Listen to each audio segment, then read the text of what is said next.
Bem, pessoal, nós estamos aqui para poder falar sobre os termos essenciais da oração. As orações possuem como termos essenciais básicos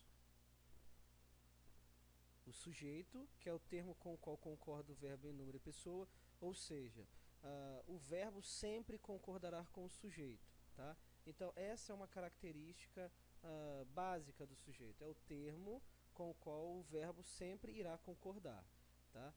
E predicado, que é o termo da oração ao qual pertence o verbo. O predicado tem como característica principal a presença do verbo. Não há predicado sem verbo. Tá? Não existe predicado sem verbo.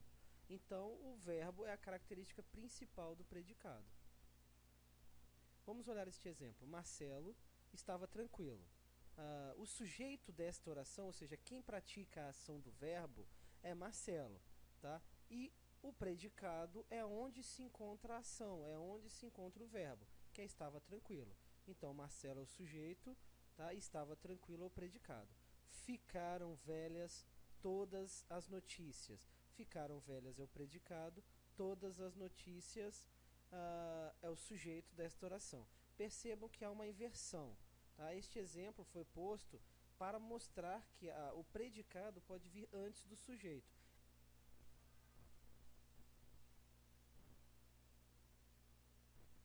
Você pode estar se perguntando se existe uma maneira mais fácil de identificar o sujeito de uma oração. E eu posso te dizer que há uma maneira mais prática, tá? Um método um pouco mais fácil que vai te ajudar a identificar o sujeito de uma oração. Tá? Toda oração, eu disse, ela é composta pelo verbo. Tá? Não existe oração sem verbo. Então a primeira coisa que você vai fazer é identificar o verbo. Ao identificar o verbo, você vai fazer duas perguntas a este verbo. Você vai fazer a pergunta quem ou que. Tá? Quem ou o que? Ernesto quebrou o vaso. O verbo nesta oração é quebrou. Então eu vou fazer a pergunta: quem ou o que quebrou o vaso?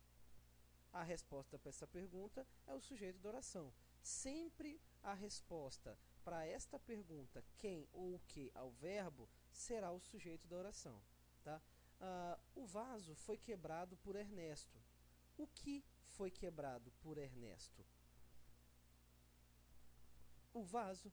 Então, o vaso é o sujeito da oração.